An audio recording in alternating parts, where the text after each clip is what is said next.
Hey guys, it seems this trouble is not ending soon. Ohanaeze berated Bode George for saying Igbos should focus on developing their own states. He asked why the Igbos could not focus on developing their own states instead of Lagos. What stops Iwenyango from developing the Igbo land instead of developing Lagos? Welcome back to Prospect Channels TV. Thank you for always coming out here. If you're just joining us, please kindly subscribe. And don't forget to give us a thumbs up. The Apis Igbo Social Cultural Organization, Ohanaeze Igbo, has berated Chief Bode George over his attack on Igbo people whose houses and properties are being demolished by the Lagos state government. George, a former deputy national chairman of the People's Democratic Party, PDP, had in an interview said it was disheartening and unpatriotic that despite the challenges facing the country, it was who owns Lagos that some people were preoccupied with. He asked why the Igbos could not focus on developing their own state instead of Lagos. What stops Iwenyango from developing the Igbo land instead of developing Lagos? Also, according to him, given the pervasive problem of widespread poverty among Nigerians, the subject should not be the main focus of discourse. Reacting in a statement issued on Monday by Ohanaeze National Publicity Secretary Dr. Alex Ogbonnaya, the Apis Igbo body described George's statement as unstatesmanly and bigoted. He noted that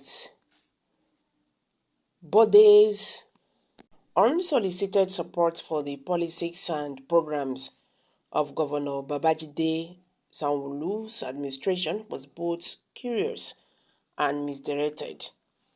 It reiterated the statement made by Ohanaeze President General Chief Emmanuel Iwenyango that when Lagos was elevated as the capital of Nigeria, it attracted persons, groups, and government from all parts of Nigeria and across the world, like is being done today in Abuja.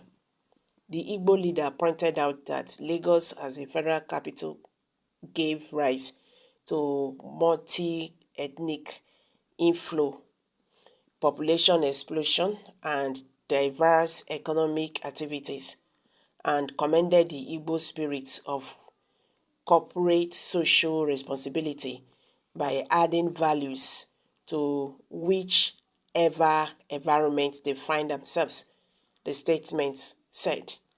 Ohanaeze defended his President General's statement, adding that the assumption was correct that the Igbo, like every other group, did not acquire their properties in Lagos by brute force.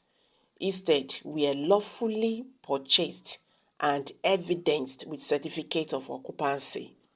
Any person who knows Lagos will agree with the Igbo leader that some of the Igbo properties are standing on what used to be swamps.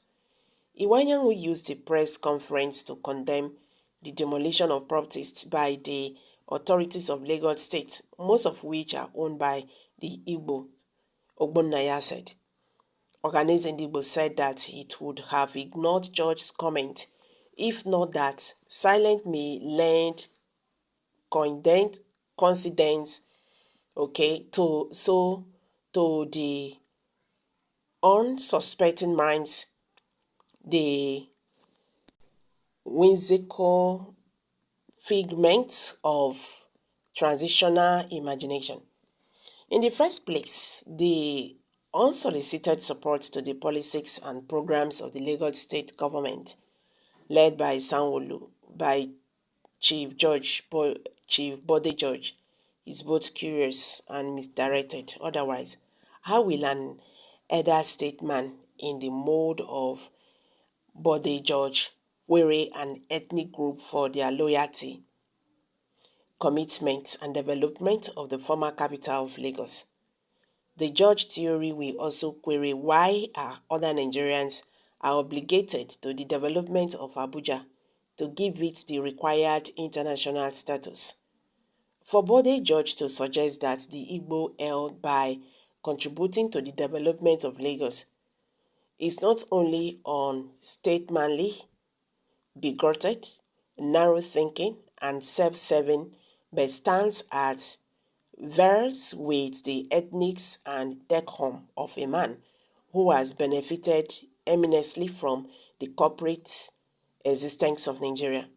Bode George alluded to the prevailing pervasive poverty in the country and in his judgment believes that the destruction of people's property in Lagos is an antidote to poverty.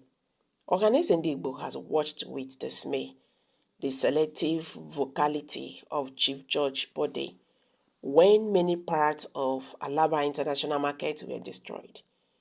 George was mute. When there was intimidation of voters in Lagos State, George was mute, among several others.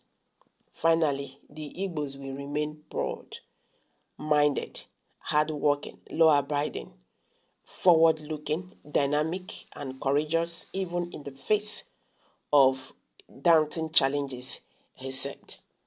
So guys, let's hear from you. What's your take on this? Kindly share your thoughts below the comment section. Thank you.